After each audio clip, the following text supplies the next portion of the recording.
आप देख रहे हैं शब्दावली दर्पण न्यूज। नमस्कार, सादर प्रणाम। शब्दावली दर्पण न्यूज में आप सभी का हार्दिक स्वागत है। मैं हूं शब्दावली वत्स। डालते हैं एक नज़र साहित्यिक खबर पर। संस्कार भारती गौतम बुद्ध नगर इकाई द्वारा जन्माष्टमी के अवसर पर भव्य सांस्कृतिक एवं साहित्यिक कार्यक्रम आयोजित किया गया, जिसके अंतर्गत देश की प्रसिद्ध नृत्यांगना अनुराधा शर्मा के नेतृत्व में आए कलाकारों ने अपनी प्रस्तुति से समा बांध दिया।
दूसरे चरण में एक भव्य कवि सम्मेलन का आयोजन हुआ, जिसमें दूरदराज से आए प्रसिद्ध कवियों ने अपनी रचनाओं से उपस्थित श्रोताओं का मन मोह लिया। लेखक वे कवि की तो बोलो, आखिर क्या परिभाषा है? क्या दरबार और सरकारों से धनोपार्जन अभिलाषा है? पीड़ित और प्रताड़ित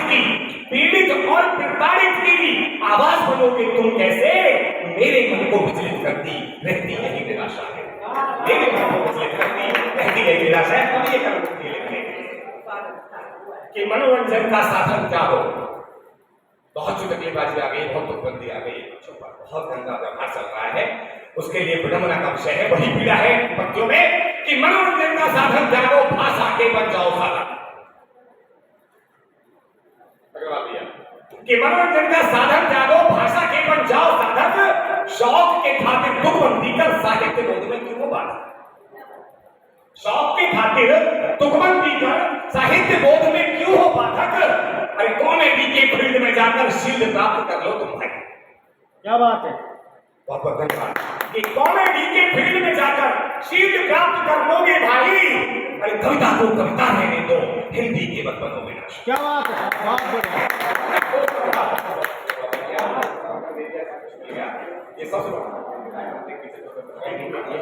चाहिए कि मनोरंजन का साधन त्यागो, भाषा के तुम बनो ये साधक। और शौक के खातिर तुकबंदी कर साहित्य बोध में क्यों हो बाधक? कॉमेडी के फील्ड में जाकर शील्ड प्राप्त कर लो तुम भाई। अरे लिटरेचर को अब तुम बख्शो, कविता के मत बनो विनाशक।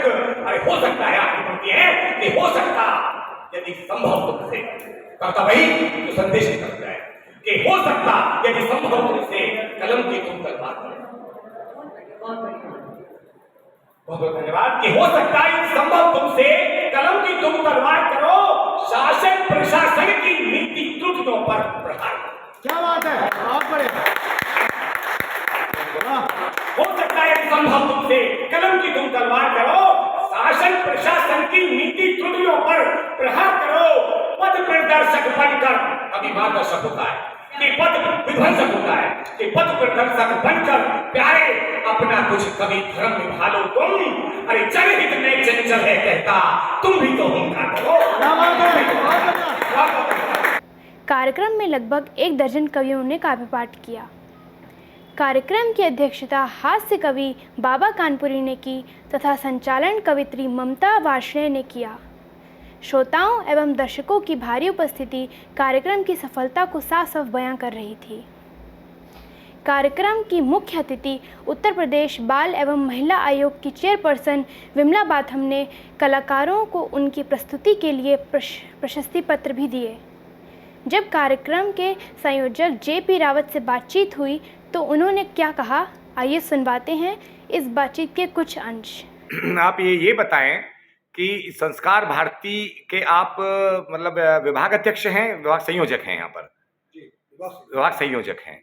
तो ये कार्यक्रम जो आपकी पूरी टीम है, इस टीम के माध्यम से आपने किया, इसमें कोई मतलब केवल एक जज्बा इसको कहें करने का, या ऊपर के आदेश होते हैं संस्कार भारती के, या आपकी एक अंतरात्मा की आवाज है? ये थोड़ा ये जरूर बताएं। अगर मैं सच कहूँ तो ये एक अपने अंदर की एक प्यास कह सकता हूँ मैं इसको। जी। और ये हर आदमी के अंदर कोई चीज बैठी होती है जो वो अपने रुचि के हिसाब से करता है। मेरी रुचि इस क्षेत्र में बहुत पहले से रही है, और लेकिन पीछे कुछ कारोबारी वजहों से कारोबार में व्यस्त हुआ, लेकिन अब जो है पूरी तरह समर्पण मेरा इस संस्था के लिए इसलिए है कि ये संस्था पूरे देश में इन साहित्यिक गतिविधियों के लिए, कला क्षेत्र की गतिविधियों के लिए पूरे देश में विख्यात है। यहाँ पे किसी लालच से या किसी लालसा से मैं ये काम नहीं करता हूँ। ये मेरा स्वयं का एक रुचि है।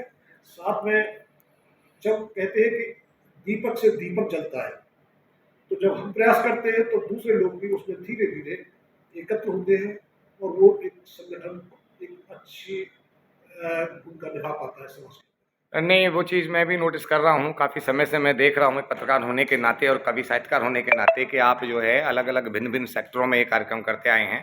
पहले भी आपके कई प्रोग्राम बहुत अच्छे तरीके से आपने किए हैं, बहुत भव्य आयोजन रहे हैं।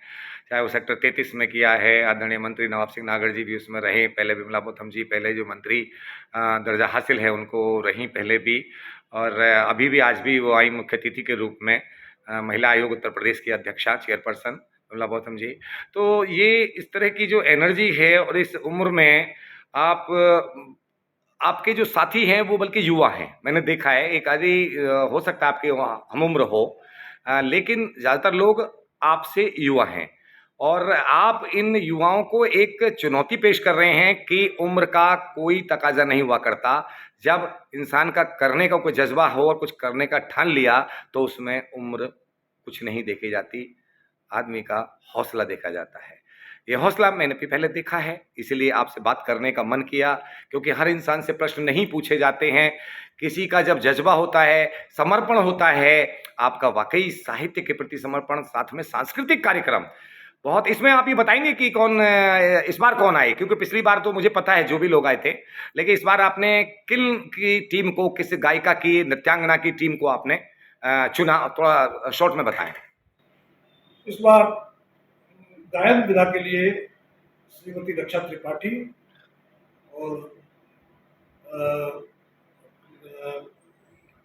पंकज, अनुराधा शर्मा नृत्य विधा से है जी। उन्होंने नृत्य पेश किया था अपने स्टूडियो में। मैं वही दोनों चीजें पूछ रहा हूँ, गायन भी और नृत्य का, बच्चों का प्रोग्राम जो नृत्य का हुआ है। जी, रक्षा त्रिपाठी और कुमार पंकज लोग गायन में थे जी। और जो हमारे नृत्य विधा की हेड है वो देश की प्रख्यात नृत्यांगना है जी।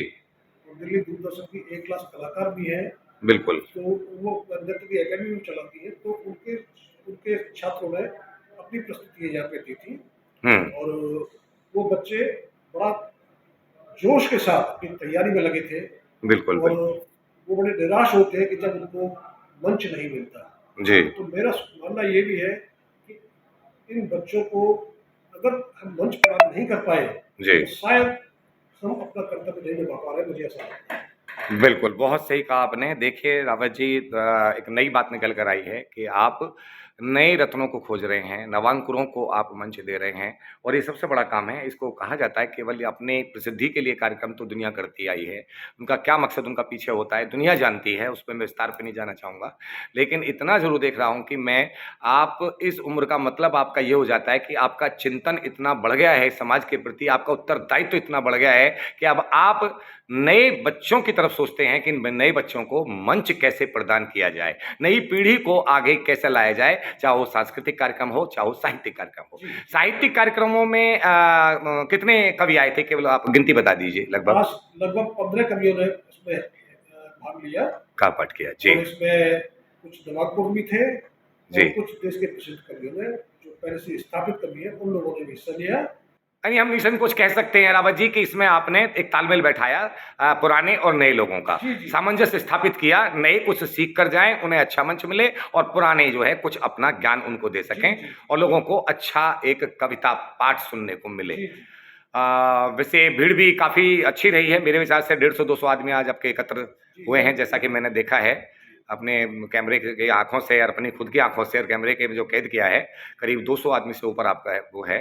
आपके जज्बे को प्रणाम करता हूं और इस तरह के आप कार्यक्रम मेरे विचार से मैं जैसे देख रहा हूं साल में 3 प्रोग्राम तो लगभग आप करते हैं। मैं साल के लगभग 6 प्रोग्राम करते हैं, वाह चलिए और नई जानकारी आपने दी, इसे पूछना जरूरी था कि 3 प्रोग्राम 4 प्रोग्राम तो मैं अक्सर देख लेता हूँ आपके, साल के 6 प्रोग्राम। तो आगे क्या आपका फरीदाबाद में एक बहुत अच्छा प्रश्न पूछ रहा हूँ आपसे थोड़ा कि आप आगे जैसे आप गए हैं एक स्टेट छोड़ के गए हैं, कहने के लिए फरीदाबाद नोएडा से मात्र 30 किलोमीटर की दूरी पर है, 25 किलोमीटर की दूरी पर है, लेकिन क्या आप वैसे तो स्टेट चेंज हो जाता है हरियाणा, आप ये छोड़कर यूपी उत्तर प्रदेश नोएडा छोड़कर क्या आपका फरीदाबाद में भी इस तरह की एक अलख जगाने का प्रयास है, ये थोड़ा सा मैं पूछना चाहता हूँ आपसे।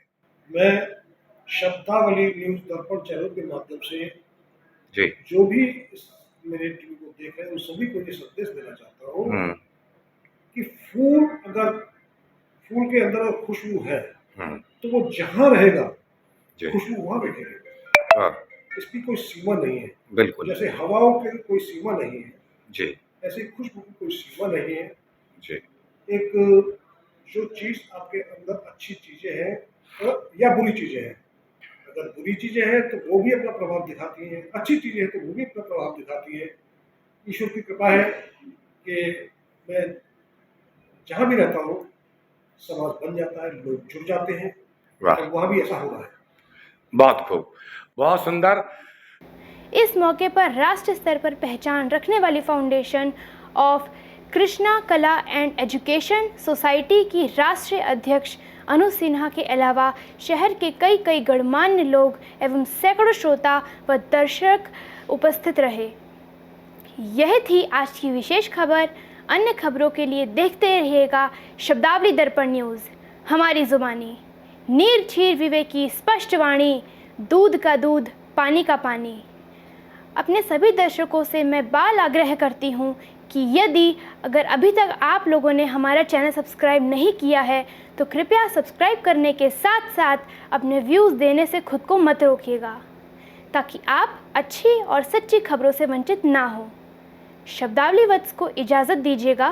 सादर नमस्कार, प्रणाम, जय हिंद।